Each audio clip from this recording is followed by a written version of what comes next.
చేస్తున్నారు. ఏ ప్రభుత్వం అధికారంలోకి వచ్చినా, ఏ నాయకుడు అధికారంలోకి వచ్చినా అభివృద్ధి పేరు చెప్పి, పరిశ్రమల పేరు చెప్పి, సెన్సుల పేరు చెప్పి, అనేక రకాలుగా పేర్లు చెప్పి రాష్ట్రానికి సంబంధించిన భూములు, రైతులకు సంబంధించిన భూములు దౌర్జన్యంగా లాక్కోవడానికి ప్రయత్నం చేస్తుంటే ఈరోజు వీళ్ళు ఎన్ని రోజులు భరించాలనే విషయాన్ని ఈ రోజు మనం గమనించాలి.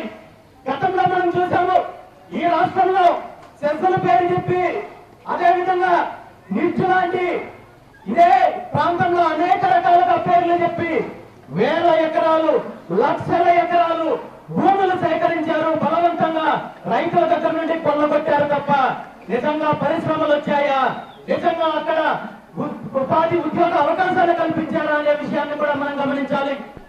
ఈ రోజు ఈ రాష్ట్రంలో ఇదే ప్రాంతంలో, కనిగిరి ప్రాంతంలో నిమ్స్ అనేసి ఒక జాతీయ సంస్థకి సుమారు 13,500 ఎకరాలు ఇచ్చారు.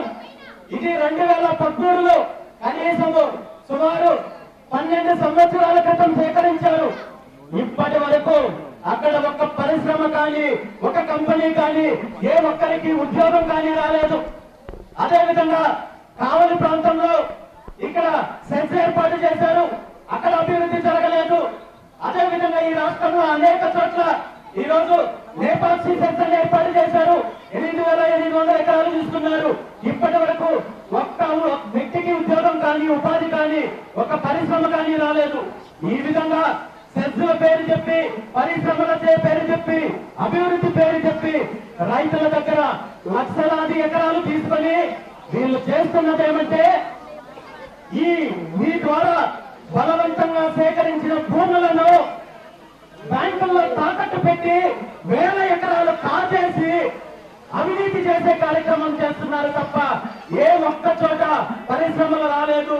వీళ్ళ ఉద్దేశము పరిశ్రమలు తీసుకురావాలి, అభివృద్ధి చేయాలి అనేది కాదు, కానీ కేవలం పరిశ్రమల పేరు చెప్పి భూములు లాక్కొని దోపిడీ చేయాలనే ఆలోచనతో ఇలాంటి కార్యక్రమాలు జరుగుతున్నాయి. కాబట్టి ఈ విషయాలన్నీ తెలుసుకొని కరేడు ప్రాంతంలో ఒక దోపిడీ కంపెనీ వచ్చి ఈ ప్రాంతానికి సంబంధించి, ఈ రైతులకు సంబంధించిన భూములు కాజేయాలని చూస్తే దానికి కరేడు రైతులందరూ కూడా ఐకమత్యంతో ఎదురు తిరిగారు, ఉద్యమించారు.